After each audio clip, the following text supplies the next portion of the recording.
We are following breaking news out of Ontario this hour, where Ontario Premier Doug Ford is shuffling his cabinet, shaking up his front bench ahead of the next provincial election. CTV's Colin DeMello joins me now from Toronto. Colin, tell us who's out, who's in.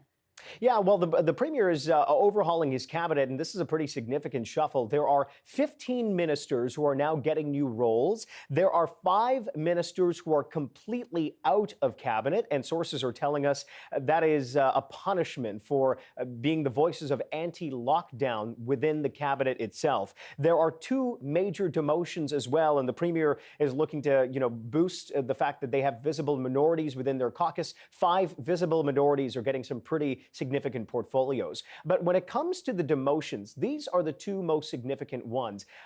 The one is Marilee Fullerton, who used to be the Minister of Long-Term Care during a very tumultuous time in Ontario's long-term care system during the pandemic. Nearly 4,000 seniors died in Ontario's nursing homes, and the minister was the one who had warned the government of asymptomatic spread, that it could have been a possibility all the way in February of 2020. Her voice seemed to have been ignored. Now, a year later, she is being completely replaced. So she's being demoted from the Ministry of Long-Term Care, and she's going to be in charge of the Ministry of the Ministry of Children, Community and Social Services.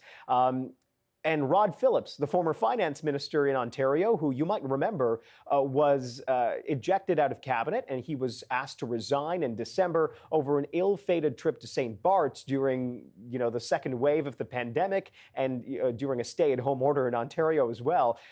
He was removed from cabinet, and now he's back into cabinet. He's going to be taking over as the Minister of Long-Term Care. So that is the biggest shift that's happening here. But the big ministries are staying the same. The health minister, the education minister, the finance minister, transportation minister, they are all remaining in place. But there are a number of other ministries as well. The environment minister in this province, he has been kicked out of cabinet, and there is a new environment minister, Dave Piccini, who you might actually know quite well because you see him here on CTV News Channel quite a lot, talking to Evan Solomon during CTV's Power Play.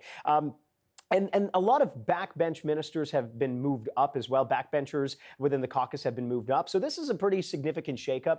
But Bev, this is all directed towards the next provincial election, which happens in about a year from now. The government looking to bring some more rural voices into cabinet, taking some safe ridings out of cabinet, and promoting some visible minorities as well to kind of give the cabinet a bit of a balance.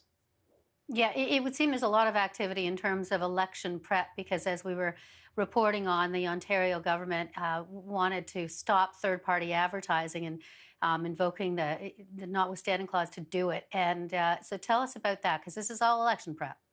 Yeah, I mean, make no mistake, every major party in this province, from the Progressive Conservatives to the Ontario Liberals and the NDP, are all in election mode. The NDP yesterday released their first attack ad, attacking both Premier Doug Ford and the leader of the Ontario Liberals. The Ontario Liberals are planning to, as of after Canada Day, resume in-person, door-to-door campaigning with a tour being planned for the leader. And the Ontario Progressive Conservative Party leader, Doug Ford, also premier, he is also going to be doing some kind of a tour across the province over the next few months. So they are definitely pivoting away from the day-to-day business of governing and now focusing towards the election. So this is all part of that as well. Just a new fresh face for the Ontario cabinet. It'll give them a few months to prepare with their new files before they finally enter the legislature when the legislature resumes in September of 2021.